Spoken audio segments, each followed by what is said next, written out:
Hi guys, karibuni to Powerhouse Youth Ministry Word of Encouragement today. I hope this finds you well, safe and healthy. We'll be reading from the book of Psalms chapter 12 and I'll read from verse 1 to 4. It says, "Help, Lord, for the godly are no more. The faithful have vanished from among men. Everyone lies to his neighbor, their flattering lips speak with deception." Verse 3 says, "May the Lord cut off all flattering lips and every boastful tongue that says, we will triumph with our tongues. We own our lips. Who is our master?" Now, so many times when I read such verses in the Bible, I rarely think of myself. And there was a popular black American who wrote a song and said, "Sit down and be humble." James chapter 4 verse 10 says that we should humble ourselves before the Lord and He will lift us up. Now when I know, and I just said it, when we're reading such a word, we're not really thinking about ourselves. When we think about that person who, flatters, who has flattering lips, or who has a boastful tongue, who guy mwenye yujisikia. And so today I want to address not these guys that we think about. I'll address the inner flattering lips that we have and the inner boastful tongue that we have. In Ecclesiastes, Solomon says that God set eternity in our hearts, and He also gives us desires. God gives us desires in our hearts, so we know what we are able to do at some point in the future.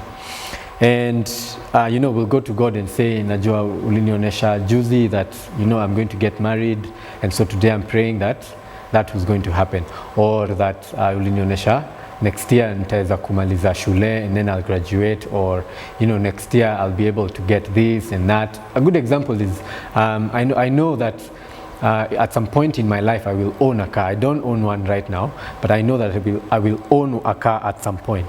And so I prayed to God and I was like, when that time comes, please just make it happen. So nikaomba, and then it hasn't happened. So last year I decided, I'll go to these websites, check, look for a car, and then I'll start, doing this for myself. Alafu, I got something good, and then one of my friends alikuwa anapita akaona nikiangalia hiyo website, akaniambia unatafuta gari? Nikamwambia akaniambia kuna gari nauza, by the way, it's ni 400k. I was like, si basi tufanye hii kitu. Akanitumia picha, and then I was like, she asked me, "Do you have money?" I was like, "Yeah, let me go. I have a good credit rating with our sacco." So I went to the sacco na nikajaza hiyo application form. Huyo msee wa sacco akaniambia tutakupigia when it's ready.